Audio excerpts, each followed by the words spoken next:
Hi everyone, I'm Joan Cabarrus and welcome to the Doggo Bake Show. We will sculpt lots of dog breeds with polymer clay using minimal tools and lots of imagination. Come on in! Hello everyone, welcome to my sculpting show. Thank you so much for following my channel. For some of you who have not subscribed to my channel, click that subscribe button now so you can follow all my videos that's gonna come out in the future. The Doggo Bake Show is a sculpting show for beginners using polymer clay. Polymer clay is a type of clay that hardens when you bake it. This is a type of clay that has a mixture of plastic in it. Another reason the Doggo Bake Show exists is for everyone who have not sculpted before. Or if you've tried it once or twice, this will encourage you to create more projects. Very simple projects that you can do without the skills of sculpting. With that, these projects will definitely not intimidate you. In America, there's a special event or holiday that happens on August 13, and that is National Left-Handers Day. Perfect for me because I am left-handed. When I sculpt dogs, especially the realistic ones, I use both hands. My right hand actually works more than my left hand. I use my right hand to manipulate the sculpture with the big parts. Especially when I create something it needs strength, I actually use my right hand. And then when time comes when I need to sculpt with fine detailing, I use my left hand because my left hand has more precision and I can control my left hand. Both hands are important. The reason why I'm mentioning this holiday today is not because to brag that I am a left-handed person. It's actually to let all the left-handed people know that we are now better than the right-handed people. Probably we are more stressed compared to the right-handed people because we have to adapt to the right-handed world. So, it doesn't mean you're left-handed, you're way better than the other one. It just means we are more expressive. Today's episode is Chinese Crested, the fashionista of the Doggo Bake community. Here you go, birdies. Enjoy my very own homemade bread. I baked that only for you. Hi, such a great morning. The birds love to visit our neighborhood. They said that we are so generous with our food. And they get to taste some of the most yummy food in town. Especially with Crissy.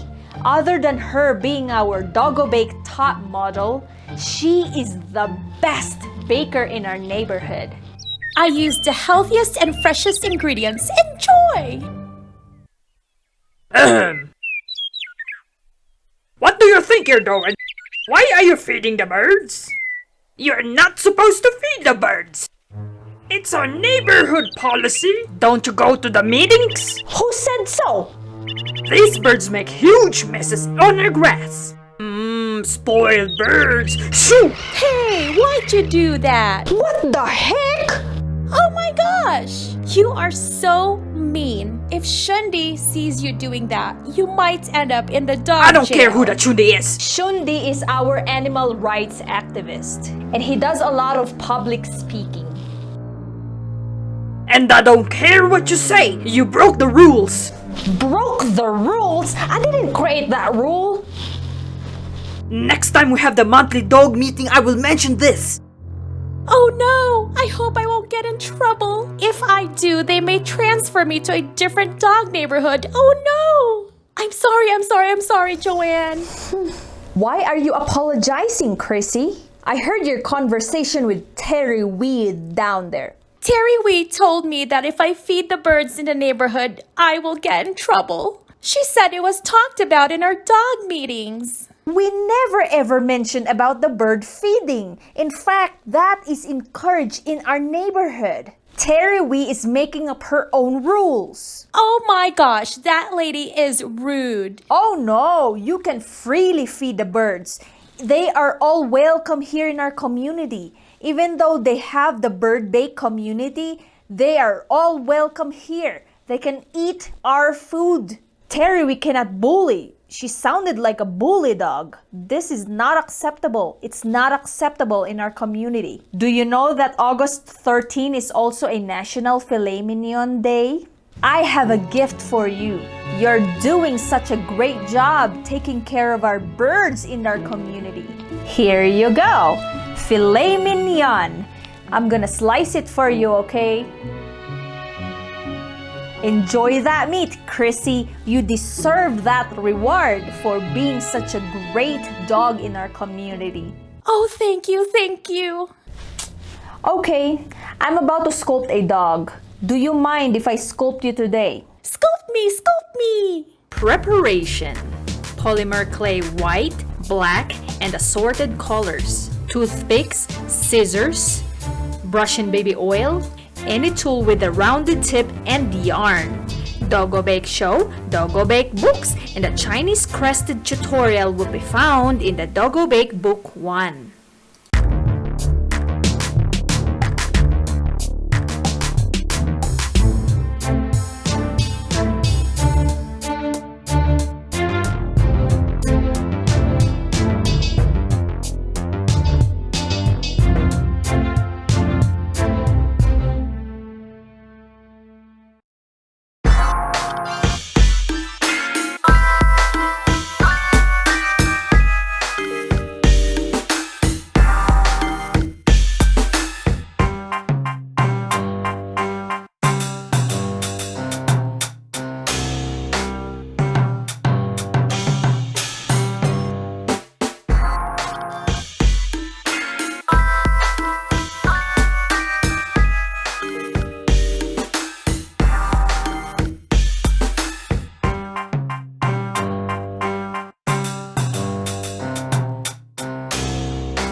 What do you think about the Chinese Crested dog breed? That's really cute. Some parts of the dog are hairy and some are bald. I really enjoy making that. So with creating a Chinese Crested dog, pay attention to the color of the actual skin. It looks like more of a mahogany or some kind of maroonish color. So with securing the fur on the actual body, you're just applying little dabs of super glue clear gel underneath. Press it down a little bit, and it will secure it, so it's not gonna fan out. And that's it! Chinese Crested dog. Please remember to grab your copies of the Doggo Bake 1, 2, and 3 to learn 60 dog breeds to create, to sculpt, to make, however you want to call it. Subscribe to my channel and click that bell on the right side so that it will notify you when the next video is gonna come out. Help me spread the word with your family and friends. See you again next Friday for another dog. Rifa!